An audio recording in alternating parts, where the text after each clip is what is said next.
রাশিদ এবং সামিয়া ছোটবেলা থেকে একই গ্রামে বড় হয়েছিল।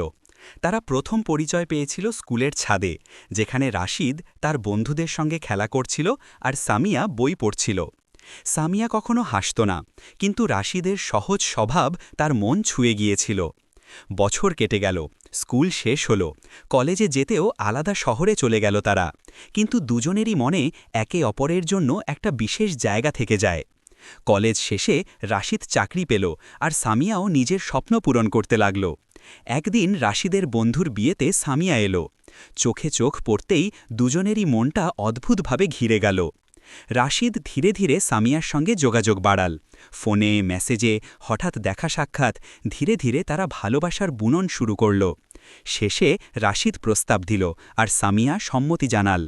তাদের বিয়ে হলো গ্রামে, ছোটখাট কিন্তু হৃদয় ছোঁয়া। শুরুটা খুবই সুন্দর হলো। তারা একে অপরকে বুঝতে চেষ্টা করত, একসাথে রান্না করত, বই পড়ত, হেসে খেত। কিন্তু সময়ের সঙ্গে সঙ্গে ছোটখাট ভুল বোঝাবুঝি আসতে লাগল। রাশিদ অফিসের চাপ নিয়ে খিটখিটে হয়ে যেত, আর সামিয়া তার অনুভূতি বোঝাতে পারত না। একদিন বড় ঝগড়া হলো। সামিয়া রাগ করে বাইরে চলে গেল, আর রাশিদও গা ঘেঁষে দুশ্চিন্তায় পড়ে গেল। কিছুদিন পরে রাশিদ বুঝল যে সম্পর্কের মূল শক্তি হল সম্পর্কের বোঝাপড়া। সে সামিয়াকে চিঠি লিখল, যেখানে শুধু ক্ষমা চাইল না, নিজের ভুলগুলো স্বীকার করল।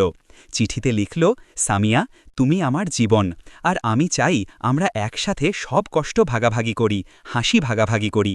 আমি প্রতিশ্রুতি দিচ্ছি, তোমার অনুভূতিকে আরও গুরুত্ব দেব। সামিয়া চিঠি পড়ে চোখে জল নিয়ে রাশিদের কাছে ফিরে এলো। তারা দুজন একে অপরকে আঁকড়ে ধরে বলল, আমরা একে অপরকে হারাতে চাই না। এরপর থেকে তাদের জীবন আরও গভীর ও সুন্দর হয়ে উঠল। তারা শিখল, ঝগড়া আসবেই, কিন্তু ভালোবাসার সেতু তৈরি করতে পারলে সব দূর হয়ে যায়। বছরের পর বছর রাশিদ এবং সামিয়া একসাথে হাসে, কষ্ট ভাগাভাগি করে, আর একে অপরকে আল্লাহর নেয়ামতের মতো মনে করে। তাদের জীবন একটি নিখুঁত উদাহরণ হয়ে দাঁড়ায়, কিভাবে ভালোবাসা, ক্ষমা এবং বোঝাপড়া দিয়ে সম্পর্ককে শক্তিশালী করা যায়।